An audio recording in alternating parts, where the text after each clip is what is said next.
Welcome to my channel Shadows of History. I suspect I am losing my daughter, and I need help. I need some advice. I don't know who else to turn to, and I hope someone here has had a similar experience or can offer some guidance. Let me start from the beginning. I have two beautiful daughters, Clara and Anna. Caroline, their mom and I have always tried to be good parents. We're not rich, but we're happy. I always thought life was perfect. A few years ago, I set up a small trust fund for my two daughters. It wasn't a lot, but it was enough for them to pursue their dreams without being burdened with debt, enough to provide a safety net as they found their direction in life. Clara has always been ambitious. She's really smart. She went to Caltech on a full scholarship to study engineering and graduated with top honors. We were incredibly proud of her. Anna, 2 years younger than her, is still studying at UC Berkeley. The two sisters have always been very close, talking on the phone every week and seeing each other whenever they have time. Caroline and I always thought they would always be like that. However, last spring, everything changed. Clara called us one Tuesday evening. I remember it clearly because Caroline was making her specialty lasagna, and Anna was home for spring break. Clara's voice sounded excited, almost hysterical, on the speakerphone. "Dad, Mom, Anna, I have great news. I'm getting married." Caroline nearly dropped her wooden spoon. Anna screamed. My heart sank, but I tried to stay calm. "Married? Honey, when did this happen? Who is he?" "His name is Charles. We met at a conference 6 months ago. He's perfect, Dad. He's smart, he's kind, he's everything I've ever wanted." 6 months. They'd known each other for 6 months, and I hadn't even heard his name. "Clara, honey," Caroline said cautiously, "this is wonderful news, but 6 months is too fast. Have you thought about—" "We're getting married in 2 months," Clara interrupted her. "I know it will be too soon. I know you'll say I should wait, but I don't want to wait. I love him." 3 weeks later, they drove over for the weekend, and we met Charles. To be honest, I had a very good first impression of him. He was handsome, clean-cut, with a head of jet-black hair always neatly combed, bright blue eyes, and a kind smile. He was very polite, calling me "Sir," bringing flowers for Caroline, and complimenting Anna's paintings. He worked in sales at a pharmaceutical company and earned a good income. He spoke politely, seemed well-educated, and had a firm handshake. But something felt off. I couldn't quite put my finger on it. He would gently place his hand on Clara's waist, guiding her. She would even glance at him before answering simple questions. He would order for her at dinner without ever asking what she wanted. "Charles knows what I like," she said with a smile as I raised an eyebrow. That Sunday before they left, I invited Clara to walk with me. Just the two of us, like when she was a child. We went to the park near our house, the one with the duck pond. "Clara," I said cautiously, "I like Charles. Really. He seems like a good man. But darling, you just graduated. You're only 23. You can take your time, try a few different jobs, and think carefully about what you really want. There's no need to rush into marriage." She stopped and turned to look at me. Her eyes were strange, bright yet tinged with a hint of detachment. "I know what I want, Dad. I want Charles. I want to be his wife. But you've only known him for 6 months, dear. I know everything I need to know." Her voice was firm and resolute. "I love him. He loves me. That's enough." I tried again. "What about your career? You work so hard at Caltech, writing papers at 3 in the morning. So many companies are vying for you. What are you planning to?" "I don't need to work right now. Charles will take care of me." Taking care of me, that made me very uncomfortable, but I couldn't explain why. "Darling, I just want you to be sure. Marriage is a big deal. If you wait another year, even another 6 months." "Dad!" She placed her hand on my arm. Her fingers were cold. "I appreciate your concern, but I'm an adult. I've made my decision. I hope you can support me." What could I say? She was right. She was an adult. And I wasn't the controlling father who tried to dictate his daughter's life. Caroline and I had always encouraged them to think independently and be self-reliant. "Of course I will support you," I said. "I just want you to be happy." "I am happy," she said. "I'm happier than ever." The wedding was small, attended only by immediate family, held at the courthouse, followed by a meal at an upscale restaurant. Clara wore a simple white dress. She looked beautiful, but there seemed to be something strange in her eyes, a kind of bewilderment, which I told myself was just nervousness. Charles's family was special. His mother, Diane, was tall and slender with silver hair. Her hair was meticulously styled in a bun. She barely spoke at dinner, only observing everyone with her deep eyes. I learned that Charles's father had passed away a few years ago. They had no siblings, only Diane, Charles, and now Clara. After the wedding, Clara moved into Charles's house, about a 40-minute drive from where Caroline and I lived. We had assumed she would visit often, have Sunday dinners together, and casually drop by like the rest of the family. But none of that happened. For the first month, we heard nothing from her. When Caroline finally called, Clara sounded distracted. "I'm sorry, ma'am. "We've just settled in. A bit busy lately." "Busy with what, honey? Have you started looking for work?" She paused. "Not yet, I'm taking care of the house." "The house?" "Yes. He works hard to make Charles comfortable." Caroline looked at me worriedly, holding the phone.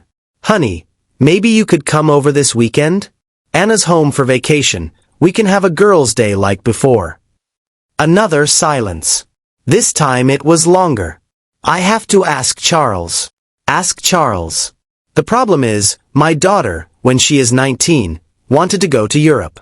She spent 2 months planning, backpacked through Europe alone, presented her research at an international conference, and now she has to ask her husband to come home to visit her family." "Clara," Caroline's voice was tense, "is visit your family, you don't have to ask your husband." "I know, Mom. I have to check our schedule. I'll call you back later." She didn't call back. A few days later, Caroline dialed again, but the call went to voicemail. This became a routine. After weeks of silence, Clara would show up uninvited, always with Charles, for a brief visit. An hour or two. She would hug Anna, ask some trivial questions about school, take the tea Caroline offered, and then sit on the sofa, as if ready to escape at any moment. Charles would sit beside her, his hand on her knees, answering her questions. "Clara, how are you feeling?"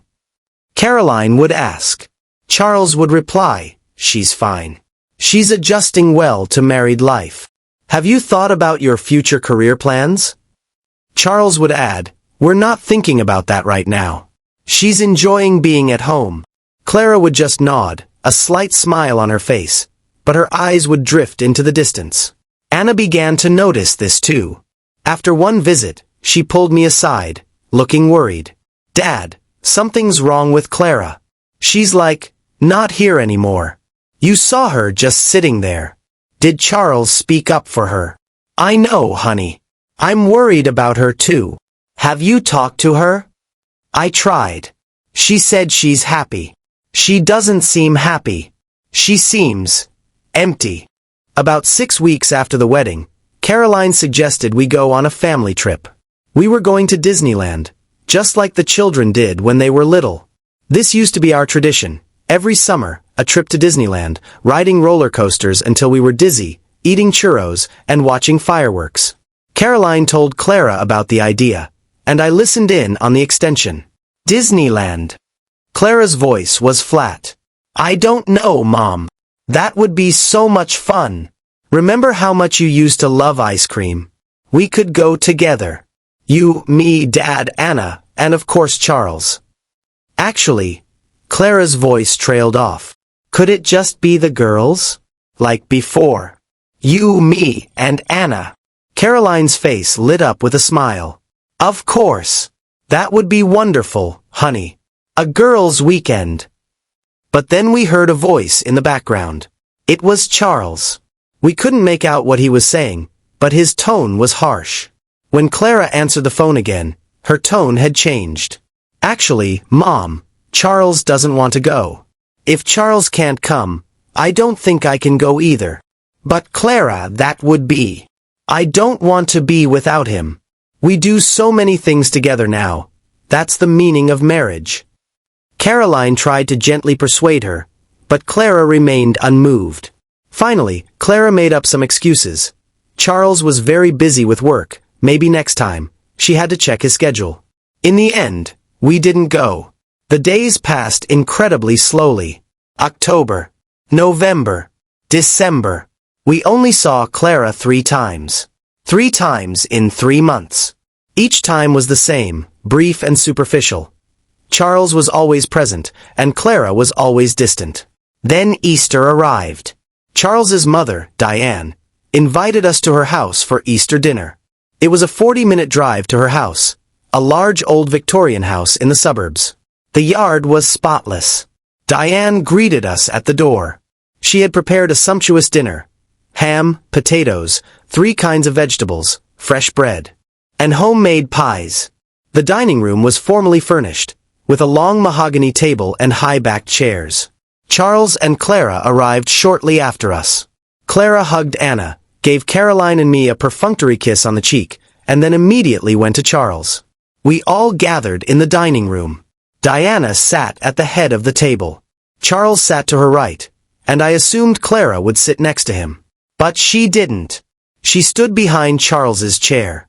"Clara, darling, sit down," Caroline said, gesturing to the empty seat. Clara didn't move. She looked at Charles, who was talking to his mother about work. He ignored her. "Clara," I said, "aren't you going to sit?" She finally looked at me, her eyes strange, vacant, and unfocused. "Charles hasn't told me to sit down yet." The room fell silent. Anna's fork clinked against her plate. "What's wrong?" Caroline asked. "I'm going to help in the kitchen," Clara said flatly, then turned and walked out. I was about to stand up when Caroline put her hand on my arm. "Let me do it," she whispered. Caroline followed Clara into the kitchen. Through the door, I saw them. Diana was stirring something at the stove. Clara stood beside her, her hands clasped in front of her, waiting quietly. Caroline said something, but I didn't hear it. Clara shook her head. Caroline said something else, her tone more urgent. Clara simply turned to look at Diana. Throughout the meal, it was a long meal, one dish after another. Clara remained in the kitchen, standing, waiting. Occasionally Diane would hand her something to bring out, a plate, a basket of bread. Clara would place them on the table and immediately return to the kitchen. She didn't eat. She didn't sit. She just stood there, like a servant, like a shadow. I couldn't take it anymore. I stood up and went into the kitchen. "Clara," I said, trying to sound calm, "please sit down and have something to eat." "Infine, Dad." "You're clearly not. Standing in the kitchen while everyone else is eating. That's not normal." "That's how it should be," Diane said without looking up, her eyes still fixed on the food in the pot. "Clara is learning her place." Her place. Those words hit me like a slap in the face. Her place. I turned to the older woman. She's family. She should be at the table. Diane finally looked at me. Her eyes were cold, dark, and unfathomable. "That's how it is here." I looked at Clara, waiting for her to retort, waiting for her to argue, like she had when she won the debate in 3rd grade, waiting for her to display the vitality of the strong, independent little girl I had raised. But she just stood there, head bowed, arms crossed over her chest. "Clara," I choked out, "please talk to me." "I'm all right, Dad," she repeated. "Really? Go and finish your food." I returned to the table, but couldn't eat. Charles ate with relish, chatting with his mother about everyday things. The weather, supermarket sales, his car troubles. Everything seemed normal. As if his wife wasn't standing in the kitchen like a servant. Finally, dessert arrived. Diane brought out a beautiful strawberry tart. Charles cut a slice and placed it on a plate. "Clara," he called, "come here." She appeared instantly, as if she had been waiting for a summons. "Sit." He gestured to the chair beside him. She sat down. He took a strawberry from the tart and brought it to her lips. She opened her mouth, and he fed her. Then another, And another. I stared in horror, frozen. My 23-year-old daughter, like an obedient pet, let her husband feed her fruit. She's so good, Charles said, smiling at me. Caroline let out a soft sob. We left quickly. In the car, Anna began to cry. What's wrong with her? She asked, sobbing. I don't know, I said. But we'll find out. That night, Caroline and I stayed up late talking, discussing what to do. We decided to leave Clara alone, away from Charles, even if only for a few days. The next morning, Caroline called her. Clara, honey, I'd like you to come stay with us for a while. Just you, for a few days, maybe a week.